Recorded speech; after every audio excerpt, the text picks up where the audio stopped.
There's a moment every professional athlete dreads. Not the bad game, not the losing streak, the quiet creeping fear that today might be the day someone decides you're not good enough anymore. For Lexie Hull, that feeling wasn't occasional. It wasn't a bad week or rough stretch. It was every single night for 2 years. And nobody outside that Indiana Fever locker room had any idea how bad it actually was. That's what makes her story so different from every other narrative that has come out of the WNBA's most turbulent, fascinating, and explosive era. Because while the world was watching Caitlin Clark rewrite the record books and sell out arenas across the country, Lexie Hull was quietly going through one of the most remarkable personal transformations in women's basketball history. From a player on the verge of losing everything to one of the most genuinely compelling figures in the league. And when she finally decided to speak openly about what that journey looked like from the inside, what she said stopped people cold. But before any of that made sense, you needed to understand exactly where Lexie Hull started. The 2022 WNBA draft looked like a dream on paper. 6th overall pick, Stanford graduate, national champion, 3 All-Pac-12 selections, the Elite 90 award for combining athletic excellence with academic achievement at the highest level. On every measurable metric, Lexie Hull was exactly the kind of player franchises build around. The kind of prospect who arrives with credentials so clean they practically shine. What the draft night cameras didn't show was what she was walking into. The Indiana Fever in 2022 were not a good basketball team. They were, by most accounts, one of the worst franchises in the league. Losing seasons, no playoff appearances, and a culture that had been struggling to find its footing for years. For a young player trying to establish herself in a professional league, there is perhaps no harder environment to grow in than one where the team around you was also fighting to survive. Every game feels like an audition. Every missed shot feels like evidence. Every substitution carries the weight of what it might mean for your future. Hull averaged fewer than 5 points per game across her first 2 seasons. Read that again for a second. A top 10 draft pick, a Stanford-educated basketball player with a national title on her resume, was averaging fewer than 5 points per game. In her second season, she was logging more than 20 minutes a night and still couldn't push past 4 to 6 points consistently. The numbers were not just disappointing. They were the kind of numbers that end careers before they really begin. But the numbers only told part of the story. The part nobody outside that building could see was what was happening inside Lexie Hull's head. Athletes rarely talk about fear in honest terms. There's a culture of toughness in professional sports that discourages that kind of vulnerability, especially for players still trying to prove they belong. So when Hull opened up in an interview with Glamour magazine about what those early years actually felt like, it landed differently than most athlete confessionals do.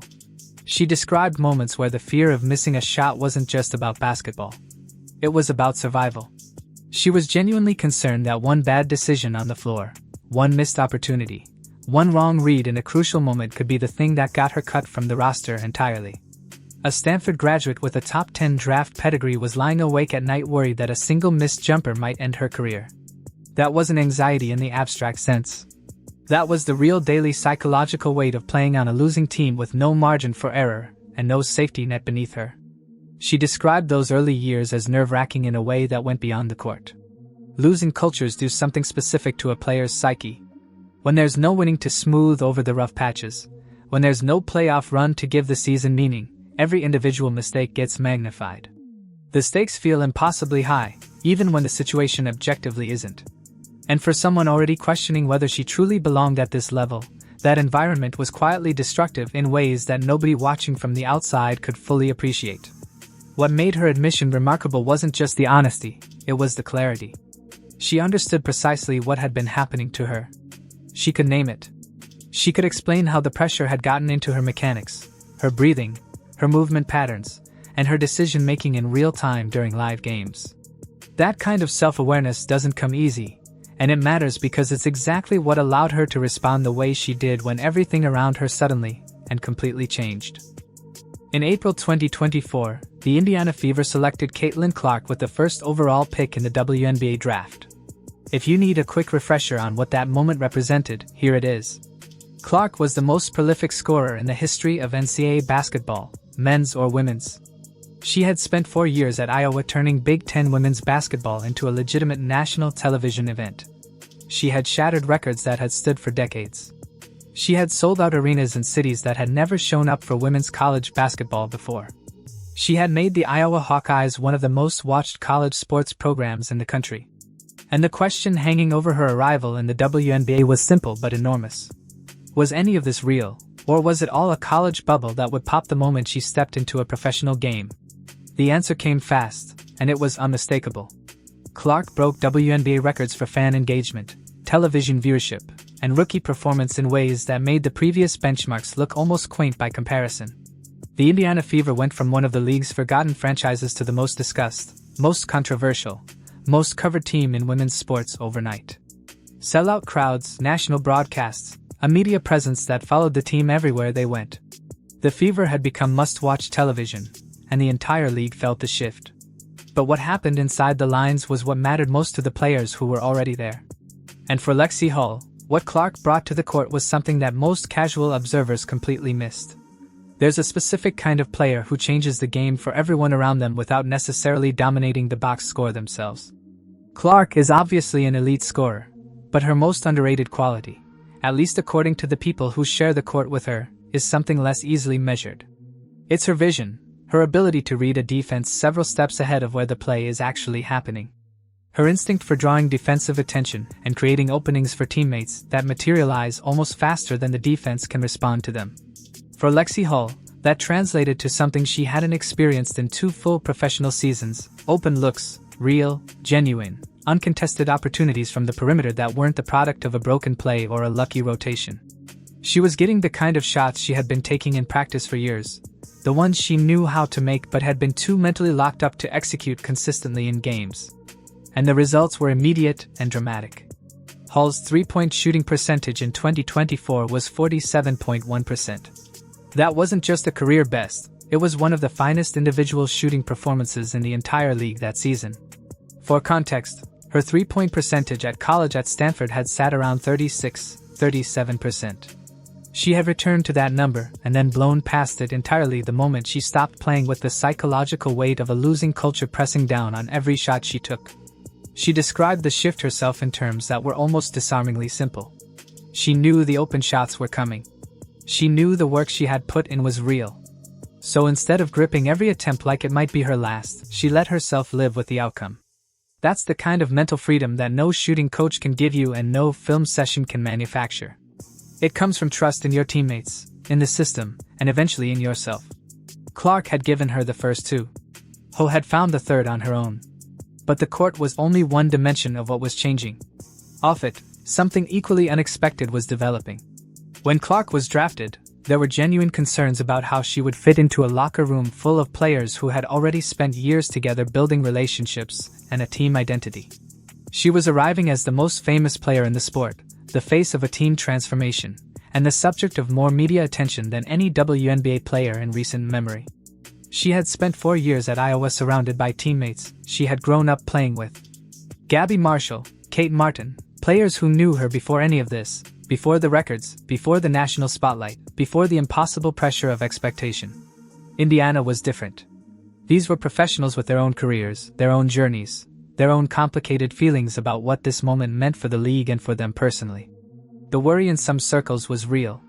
Would the established players welcome her? Would the disparity in attention create friction? Would the locker room hold together under that kind of weight? What actually happened was the opposite of what anyone expected, and it started with Lexie Hull. The two clicked almost immediately.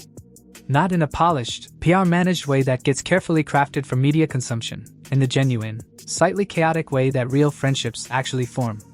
They were spending time together off the court in Indianapolis, experimenting with cocktails, filming content together for TikTok.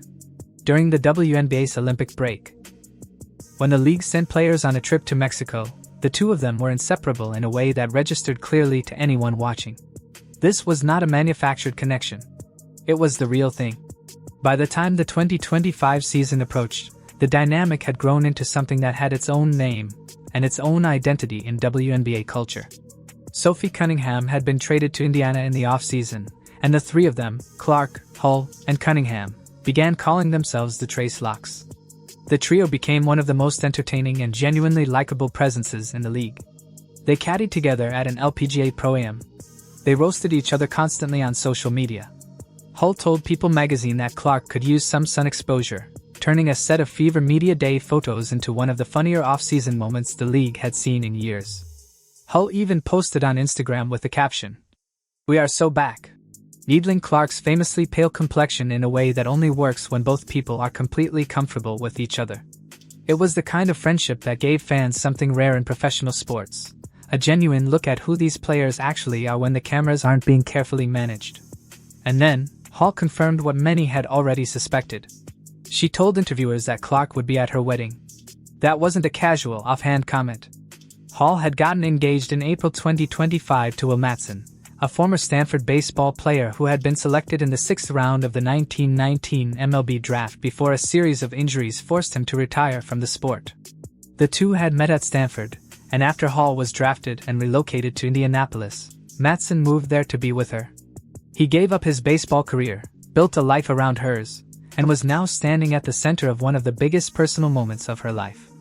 And Caitlin Clark was going to be there for it. That's not a PR story. That's a real one. But even as all of this was unfolding, Hull was quietly preparing to say something that would cut through every cheerful headline and carefully angled Instagram post. She was getting ready to be honest in a way that most players in her position would have chosen to avoid entirely. The 2025 WNBA season arrived with enormous expectations. Clark had finished her rookie year as the most impactful first-year player the league had ever seen. And heading into year 2, Hull had described the difference in her as undeniable. There was a seriousness to Clark's presence that hadn't been there before. A sharpness and a focus that told everyone around her she was done adjusting and ready to take over. Hull told reporters before the season started that it was obvious Clark had arrived ready to do business. Everyone around her could feel it. Through the first 7 games of 2025, Hull was the best player on the team by any reasonable measure. She was leading the entire WNBA in three-point shooting percentage at over 55%. She was averaging more than 10 points per game. The Fever looked like a team that had taken the next step, a genuinely cohesive unit with real championship potential. Then, the injuries started. Clark's quad went first, then her groin, then a soft tissue issue that knocked her out for another stretch. By July 15th, she was dealing with a 4th separate physical setback in just a few months. This one coming during a game against the Connecticut Sun. The image from that night was one of the most striking of the entire season. Clark, after giving everything she had, walked off the floor and sat on the bench with a towel covering her face. Her forehead was resting against the basket structure. She looked like someone trying to hold herself together through sheer willpower. And sitting right next to her, not saying anything, just being there, was Lexie Hull. Hull spoke about that period afterward with an honesty that was clearly deliberate. She described Clark going through the kind of frustration that only comes when your body refuses to cooperate with what your mind and your work ethic are demanding of it. The physical decline wasn't from a lack of effort. It was despite an almost superhuman amount of it. That distinction mattered, and Hull understood it clearly. The Fever, despite losing Clark for significant stretches, fought their way to the WNBA semifinals. They took the eventual champion Las Vegas Aces to a Game 5 that went to overtime before Indiana's run finally ended. Hull's contribution to that run wasn't the kind that fills highlight packages. She was defending the best perimeter scorer on opposing teams every night. She was making the kind of two-way plays that keep games close when everything else is going wrong. She was being the player her team needed rather than the player the cameras were most interested in. And she was doing it while carrying the emotional weight of watching her closest friend on the team go through one of the hardest professional stretches of her career. All of that was building toward a moment Hull had clearly been thinking about for a while. In October 2025, Glamour magazine ran a Women of the Year feature that included Hull alongside some of the most high-profile names in entertainment and sports. It was a significant recognition for a player who had quietly become one of the most respected presences in the league over the past 2 seasons. Most people expected the interview to be the kind of warm, polished, athlete-friendly content those features usually produce. A little backstory, some thoughts on the season, maybe a quote about friendship and growth. What actually happened was something else entirely. Hull used that platform to say things that most players in her situation never say publicly. She named the envy directly. She acknowledged that the media attention surrounding the Indiana Fever, the cameras, the sponsorship deals, the national broadcasts, the complete transformation of the franchise's profile, had generated real resentment from other corners of the league. She said it clearly, there was jealousy over what the Fever had become because of Caitlin Clark's presence, And it wasn't just coming from fans or media commentators. It was coming from inside other locker rooms. And then she went further. She said the Fever had heard it firsthand, not a second-hand gossip or outside speculation. They had heard players and teams in opposing locker rooms explicitly saying they could not allow Indiana to win. That the target on the Fever's backs wasn't metaphorical. It was literal and deliberate, and it was being spoken out loud by the people competing against them. Think about what that actually means on a practical level. Every game the Indiana Fever plays is treated by opponents as if it has playoff consequences. Every individual matchup against Clark and her teammates carries an intensity that goes beyond normal regular season competition. Referees are under a microscope every time Indiana takes the floor. Every call, every no call, every moment of contact gets filmed, analyzed, argued over, and used as ammunition by people who have probably never attended a professional basketball game in their lives. And every player on that Fever roster lives inside that environment every night of the season. Lexie Hull had been living in it for 2 years by the time she gave that interview. She had watched it up close, in real time, from the inside of the most scrutinized team in women's sports. She had felt it in opponents' body language on the floor. She had heard it from the people playing against her. And when she decided to talk about it, she didn't frame it as a complaint, or a grievance, or a plea for sympathy. She said, "Fine. Use it. If the extra motivation other teams feel when they play Indiana makes them come in harder and more prepared, then good. Everyone deserves to face the best version of their opponents. The Fever believe they get that every night." And Hull's attitude toward it was essentially, bring it. Her response to being the target wasn't to resent the pressure or deflect from the reality of it. It was to treat it as a baseline condition of competing at the level she had chosen to compete at. That is not a small thing. That is a genuinely rare quality in professional athletes, especially ones who've had every reason to feel aggrieved by the circumstances around them. It was the most honest thing anyone connected to the Indiana Fever had said publicly about what it actually costs to be part of Caitlin Clark's world, and it landed because it came from someone who had earned the credibility to say it. When you step back and look at the full arc of what Lexie Hull has been through, the picture that emerges is something worth sitting with for a moment. She entered the professional game as a genuinely gifted player on a franchise that was quietly falling apart. She spent 2 years fighting to hold a roster spot, averaging numbers that didn't reflect her ability, and surviving in a psychological environment that was slowly dismantling whatever confidence she had arrived with. She was scared. She was struggling, and almost nobody outside those walls knew how bad it had gotten. Then the most disruptive force women's basketball had ever seen walked into the building and changed every variable simultaneously. The team's culture shifted. The franchise's profile exploded. Hull's own game was freed from the mental prison it had been locked in. She shot 47% from 3. She became a legitimate two-way contributor on a team that went from lottery-bound to semi-final contention. She formed one of the most genuine, visible friendships in the league. She became a household name in WNBA circles, not through marketing or personal branding, but through the unmanufactured combination of real performance and real personality. And she did it while being completely honest about what all of it actually looked like from the inside. The fear in those early years. The freedom that came with having a playmaker of Clark's caliber beside her. The emotional weight of watching a close friend battle her own body through injury after injury. The reality of playing on a team that every opponent treats as a personal enemy. She talked about all of it. Not in the carefully managed way that PR teams design athlete interviews to be, but in the direct, clear, human way that actually resonates with people who are paying attention. That's what separates her story from the dozens of other peripheral narratives that orbit Caitlin Clark's career. This isn't a story about proximity to fame. It's a story about what someone does with that proximity, whether they shrink from it or grow into it, whether they disappear into the background noise or find their own voice inside the chaos. Lexie Hull found hers. And the fact that she found it in one of the loudest, most intense environments women's sports has ever produced makes it considerably more interesting than it would have been under any quieter circumstances. Now the question is, what comes next? Hull entered the 2025 offseason as a restricted free agent for the first time in her professional career. That is a different kind of uncertainty than anything she has faced before. In her early years, the question was whether she would make the team. Now the question is whether the team she has helped build into something real will find a way to keep her. The Fever have the right to match any offer she receives from another franchise. And given what she contributed in 2025, the expectation across the league is that Indiana will do whatever it takes to retain her. But professional sports are rarely as simple as what the logic of the situation suggests. The WNBA's collective bargaining landscape is complicated in ways that create uncertainty for everyone involved. And Hull herself admitted she couldn't fully predict how everything would shake out. What she could speak to clearly was what Indianapolis had come to mean to her. Her fiancé relocated his entire life there. She has built connections in that city that go well beyond a basketball contract.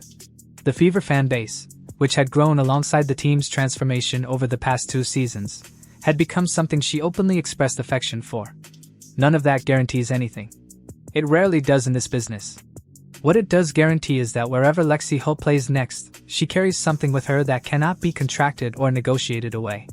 She knows exactly who she is as a player and as a person in a way she absolutely did not when she walked into that building as a scared 6th overall pick in 2022. She knows what she is capable of when the environment around her matches her talent.